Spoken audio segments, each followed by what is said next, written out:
ఆ లవ్ కానీ మనకేమైనా దక్కుతుందంటారా? రియాలిటీ తప్పకుండా అండి. ఇప్పుడు ఏదైతే ఉందో మన దేశ ప్రధాని గారు కానీ ఈ దేశ ప్రధాని గారు కానీ సన్నిహితంగా ఉన్నప్పుడు తప్పకుండా గౌరవ మర్యాదలు అనేవి తప్పకుండా ఉంటాయి.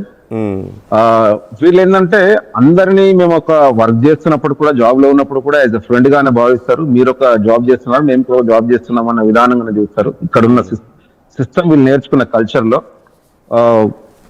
ఈ దేశంలో ఏదైతే ఉందో మనకు అంటే రావడం ఒక అదృష్టము, వచ్చిన తర్వాత కూడా జాబ్ చేసుకోవడం అదృష్టము. మోదీ గారు కూడా రావడం ఏదైతుందో సన్నిహితమైనటువంటి సంబంధాలు రావడము, దాంతో పాటు గత 2023 జరిగిన సంఘటన ఏదైతే ఉందో చాలా మందిని కిడ్నాప్ చేయడం జరిగింది. అప్పుడు చాలా మంది ఇజ్రాయెల్ వాళ్ళు 200కు పైన మంది వాళ్ళు కిడ్నాప్ చేయడం జరిగింది. అప్పుడు మీ అందరికి మీడియా వాళ్ళకి తెలిసిన విషయమే.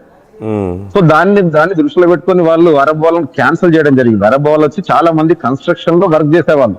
మెజారిటీ వర్క్ అంతా బిల్డింగ్ వర్క్ ఏదైతే ఉందో ఇజ్రాయెల్ వాళ్ళు ఎవరు చేయరండి అసలే. వాళ్ళు మొత్తం దాదాపుగా మెజారిటీ అఫీషియల్స్ అండ్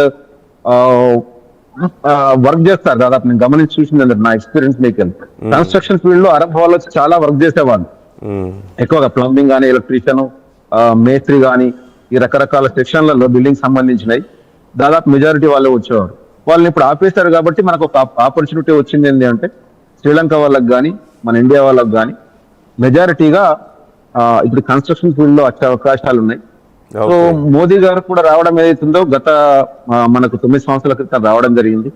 ఎందుకంటే మన ప్రధానమంత్రి మనం ఏ దేశంలో ఉన్నా ఏ దేశంలో సంపాదిస్తున్నప్పుడు కూడా మన దేశ ప్రధానమంత్రి వచ్చేసరికి చాలా సంతోషంగా అనిపిస్తుంది. ఆనాడు కూడా నేను పబ్లిక్ మీటింగ్ పెట్టినప్పుడు ఉన్నాను.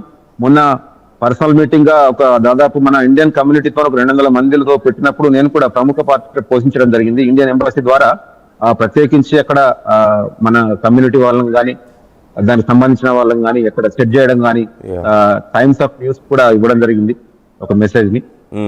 సో అంటే మొత్తం ఏదైతుందో వారు వచ్చిన వాతావరణం కానీ ఆ రిలేషన్షిప్ ఏదైతుందో మన ఇండియాకు రానున్న కాలంలో కూడా చాలా మంది రావచ్చు, అవకాశం ఉంది.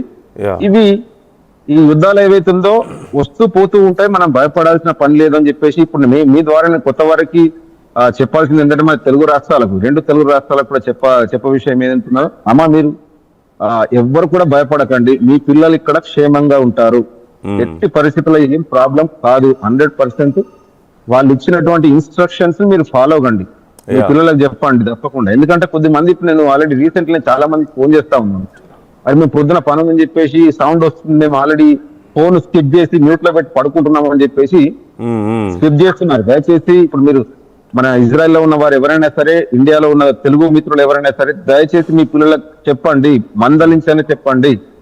తప్పకుండా సైరన్ రాగానే మనం ఖచ్చితంగా బాంబ్ ప్లేస్ సెక్యూరిటీ ప్లేస్ లోకి వెళ్లాల్సిందే.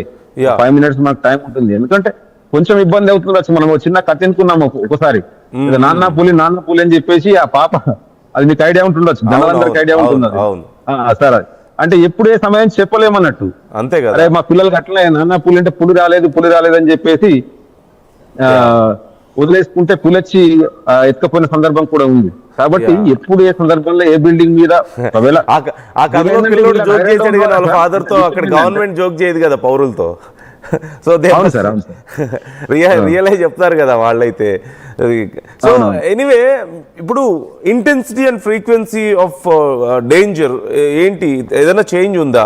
ఎందుకంటే మోర్ దాన్ 1 week అయింది కదా war start. I think it's February 28th if I'm not wrong. So more than 1 week అయిపోయింది కాబట్టి స్టార్టింగ్ లో చాలా ఇంటెన్స్ అటాక్స్ కనిపించాయి 2 sides నుంచి కూడా. సో మీరు టెల్ అవీవ్ లో ఉన్నారు, క్రూషియల్ ప్లేస్ ఖచ్చితంగా. సో అక్కడ అప్పుడు వచ్చినటువంటి సైరన్స్, ఫ్రీక్వెన్సీ ఆఫ్ సైరన్స్ కి ఇప్పటికీ ఏమైనా చేంజ్ కనిపిస్తుందా? అండ్ అటాక్స్ మీకు దగ్గరలో ఏదైనా అటాక్స్ జరగడం కానీ ఇలాంటివి మాకు చెప్పగలుగుతారా?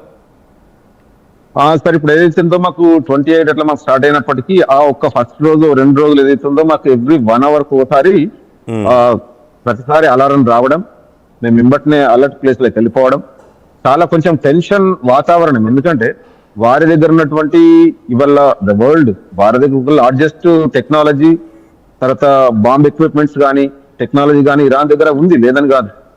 ఒకటేంటంటే ఉంది కాబట్టి ఫస్ట్ గా మేము ఆల్రెడీ ఒక 2-3 days మేము అందరం చాలా మందిని కొంచెం పానిక్ అయ్యాం. ఆ పానిక్ అయ్యాం కానీ తర్వాత ఇప్పుడు వారం అవుతుంది కాబట్టి కొంచెం రిలాక్స్ అయ్యాం దాదాపు రిలాక్స్ అయ్యాం. మొన్నటి పండగ కూడా నేను ఆల్రెడీ చాలా సిటీస్ కి అట్లా ఒక రౌండ్ ఎట్లా వెళ్ళొచ్చాను. ఎక్కడెక్కడ పండుగలు కూడా జరుగుతూ ఉన్నాయి. అక్కడ ఆ ఏరియాని బట్టి ఆ ఏరియా ప్లేస్ లో పండుగలు చేసుకుంటా ఉన్నారు. సో ప్రస్తుతానికైతే ఇప్పుడు తెలవిలో నిన్న ఇప్పుడు ఈ 5-6 రోజుల నుంచి కూడా ఏం జరగలేదు. మొన్న రీసెంట్ లో మీకు ఒకటి వీడియో పంపం దానికి సంబంధించింది ఒక సంఘటన జరిగింది.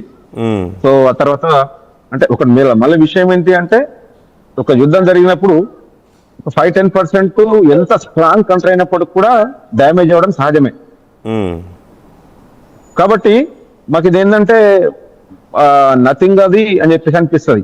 అట్లా ఇక్కడ ఉన్న మళ్ళీ ఇన్స్ట్రక్షన్స్ ఏంటంటే ఫలానా ఎగ్జాక్ట్లీ లొకేషన్ లో ఫలానాది పడ్డదని చెప్పేసి లొకేట్ చేస్తే ఎదుటి వ్యక్తికి మనము అవకాశం ఇచ్చినట్టు మళ్ళీ సేమ్ వాళ్ళు అదే బేస్ వస్తారు కావచ్చు అని చెప్పేసి గవర్నమెంట్ యొక్క ఆలోచన. ఇక్కడ ఉన్నటువంటి సీనియర్ ఇజ్రాయెల్ సిటిజన్స్ ఉంటారు కదా, వాళ్ళు అంటారు అన్నట్టు మీరు ఉండేది ఏదైతే ఉందో కరెక్ట్ ఎగ్జాక్ట్లీ లొకేషన్ కానీ ఎక్కడన్నా బాంబు పడ్డ ప్లేస్ కానీ దయచేసి మీరు చెప్పకండి, ఎందుకంటే ఫలానా ప్లేస్ లో పడింది అంటే